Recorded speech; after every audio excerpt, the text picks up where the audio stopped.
What's going on, everybody? Mike here with iSMELL. Hope this video is finding everybody well, that y'all are smelling good and feeling great. So for those of y'all in the know, you already know it has been several months since I've recorded any content on my channel. Although I have been present within the live streams as of more recently, when it comes to creating content on my channel, I don't have anything new. Safe to say I am excited to finally get some content out to y'all, but I'm not here to ramble. I'm here to talk about some fragrances, so let's go ahead and get into it. What I have for y'all today are 5 fall fragrances. Every single one of these are amazing. They are fragrances you should at least get your nose on. These are the fall fragrances that I intend to reach for the most this year. I will also include one honorable mention. So yeah, let's go ahead and get into it. The first one I have is an honorable mention. It comes from the house of Lolita Lempicka. The name of this fragrance is Green Lover. Now, I'm not going to go too deep into this fragrance as it's one that I have already featured on my channel before. If that's something that you think you would be interested in, I will leave a marker right there. What I enjoy about Lolita Lempicka Green Lover is what they did with the vanilla in the composition. Now, normally vanilla is fairly dense, something that I would reach for more specifically in the winter, but the way they added a gin note in here, it thins the note out. It retains a lot of the sweetness, but it's not as heavy and dense. That's why it fits perfectly for the fall. They also paired it with some mint, which gives it a cooling and biting effect. It's not too heavy in the mint though, for those of y'all that don't like mint. And it has some welcoming mandarin orange as well, kind of makes it a little bit more versatile. It's a beautifully composed fragrance, excellent price point and good performance. All in all, a fragrance that I enjoy wearing every single time I reach for it, and a fragrance you should get your nose on. At the honorable mention spot, we have Lolita Lempicka Green Lover. Okay, so the first official fragrance we're going to be talking about today is a flanker of a flanker, that prior flanker being one of my favorite and most worn fragrances thus far in my fragrance journey. Fragrance number 1 comes from Yves Saint Laurent. The name of this one is Bleu Electrique. Now, this one caught a crazy wave in the middle of 2021 as people started reporting it to smell like La Nuit de l'Homme, but more specifically, it had the beast mode performance of the vintage batches. I am here to report that I am of the camp of people that do believe that this does bear some strong similarities to the OG, and yes, it does have better performance. But here's the kicker. What happened is it got so quickly discontinued while the hype was so high that the resale market went crazy. Now, I was lucky enough to pick this one up at Macy's during a flash sale for around $60. But if you were to go online, at least in the United States, I don't know how it is across the pond, but at least in the United States, the resale market is crazy. A bottle this size right now is gonna go $150 to $200. At that price point, that's crazy. That's overpriced. That's not worth the money. For $150, in my opinion, you'd be better off to buy the vintage, the older batches of La Nuit de l'Homme, the one with the brown macerated juices. The notable notes on Bleu Electrique are going to include cardamom, ginger, lavender, geranium, cedar, as well as bergamot. In terms of how Bleu Electrique smells, it does pretty much mirror the OG. It's about 90% there. You do get the spicy green cardamom, you get the dry dusty cedar, as well as even that smooth, luxurious, almost mysterious lavender that this one does have. It does have that same calming effect, but what they did with Bleu Electrique is modernized the DNA with the addition of ginger, which gives it a more welcoming opening, as well as floral geranium, which gives this one a bit of density that its prior version did not have. Again, at $150, I'm more just showcasing Bleu Electrique more than actually recommending it, but I'd be lying if I said it wasn't going to be a fragrance that I'm going to be reaching for the most this summer. It's one of my favorite DNAs, so why would I not feature it in this video? Because it is one of my favorite fall fragrances. Therefore, at the number 1 spot from Yves Saint Laurent, we have YSL La Nuit de l'Homme Bleu Electrique. The second fragrance I'm going to be talking about today is turning out to be one of my better pickups for 2022. I want to send a shout out to fellow content creator and fragrance reviewer JJ Colburn, as he sent me a decant of this fragrance. I enjoyed it so much that I went ahead and purchased a full bottle. Fragrance number 2 comes from a lesser known house. The name of this fragrance is Costume National Homme EDP. Not to be confused with the Parfum. Now, to my nose, this one does smell like a few fragrances that I have smelt before, that being most notably Chanel Egoiste, You also have Bulgari's Man in Black to a lesser degree. And at the heart of the fragrance, the favorite part is that this one does bear some similarities to Chanel Egoise. The notable notes on this fragrance is going to include cloves, cinnamon, sandalwood, cardamom, labdanum, and bergamot. What I enjoy the most about this fragrance is its complexity. How it smells when it opens up smells nothing how it smells when it dries down. When this fragrance opens up, the impression, the demeanor, the overall vibe I get is something that you would come to expect from Bentley for Men Intense, minus the booziness, but the overall spiciness of the fragrance is there. When it dries down, it starkly contrasts the opening. You get that warm sandalwood, the same kind of sandalwood that you expect and get from Chanel Egoise. It's a beautiful fragrance from start to finish. I will say you do need to enjoy both cinnamon and cloves as they make themselves present in the composition. That's why I kind of compared it to Bulgari Man in Black, but again, that's to a lesser degree.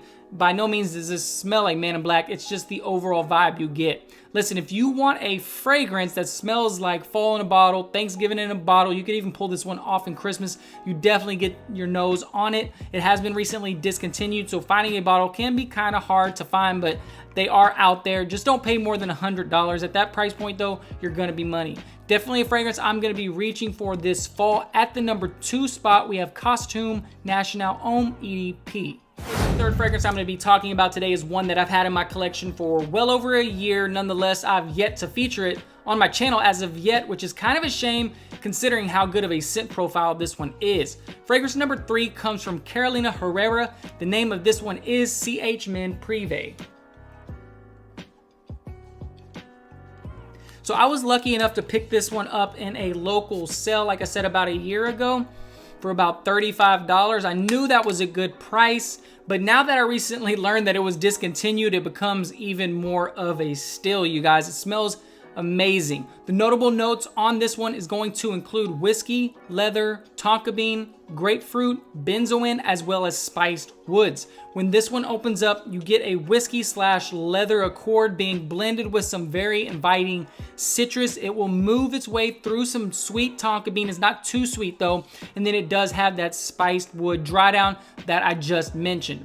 I just want to warn y'all, I have seen people on Fragrantica say this has a vanilla vibe. At no point in this fragrance do I smell any vanilla, which in my opinion is a good thing.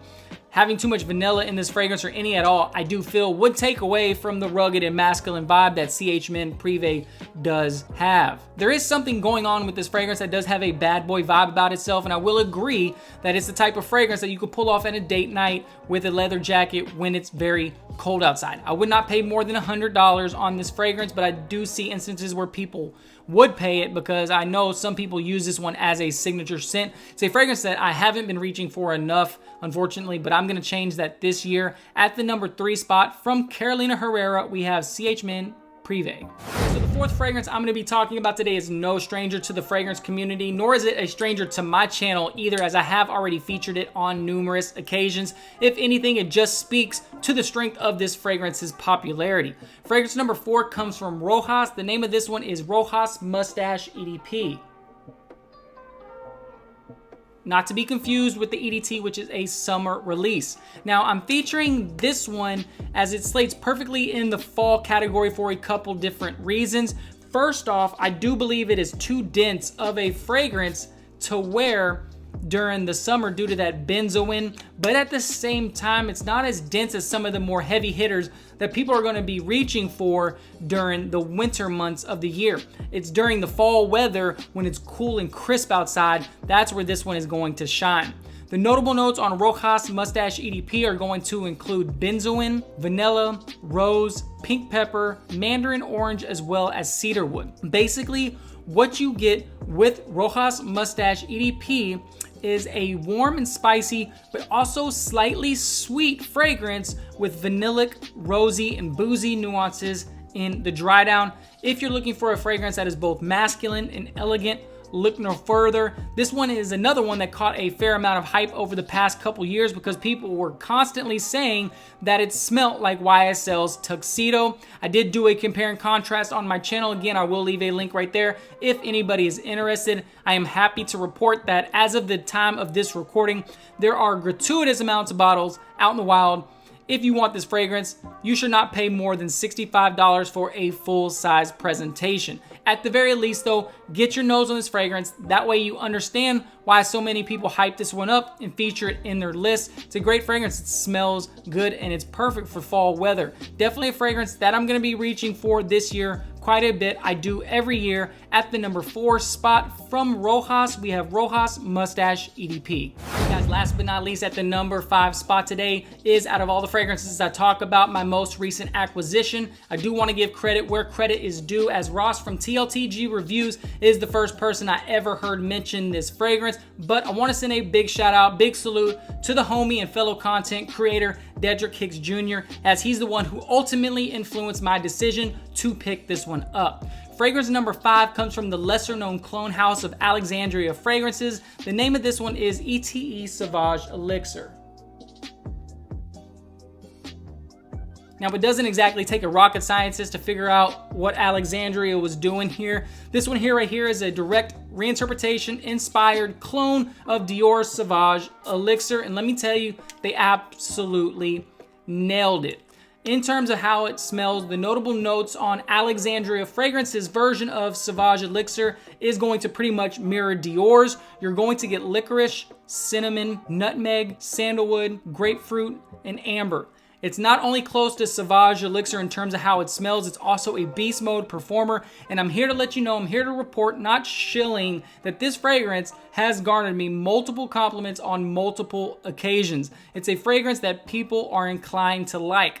It has that modern blue, trendy vibe that people come to know and love, but at its very core, what glues this fragrance together is an old school, masculine, musky vibe. It's a perfect signature scent for the cooler weather. It's something that you can dress up and dress down. Not to mention, a full 100 milliliter of Alexandria's version is only going to cost you $100, while Dior's version is going to cost you $160 for 60 mil. For those who want to experience Sauvage Elixir on a budget, Alexandria's version is going to be a cost-effective route.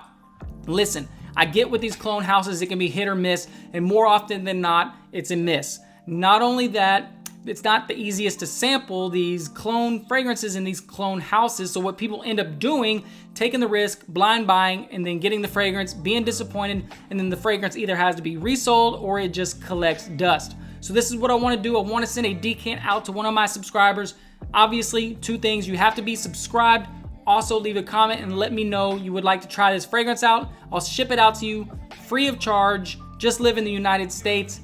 That way you can at least get your nose on it without having to take the risk and spending $100 on a fragrance that you're going to be disappointed in. Nonetheless, it's a fragrance that I personally enjoy. I got great performance out of it, and I've got positive attention from wearing it. It's going to be a fragrance that I gravitate more towards this fall. Last but not least, at the number 5 spot from Alexandria Fragrances, we have ETE Sauvage Elixir. All right, guys, that's pretty much going to wrap it up for me. Those are 5 fall fragrances that I'm going to be reaching for a lot this year, along with 1 honorable mention. I hope you enjoyed the video. If you enjoy fragrance related content, if you found value in this video specifically, I am going to encourage you to subscribe to the channel. Listen, it takes like 2 seconds, you guys. Just click the button. It's free dollars. It literally costs you nothing. I can't sit here and promise you that I have a ton of content coming down the pipe, but what I can promise you is that every single time I upload a video, you're gonna get my honest, authentic, and unbiased opinion. At the very least, I hope you can appreciate that. I really do appreciate you coming and checking out the video. Until next time, you guys, y'all take care. I'll see y'all around. Bye.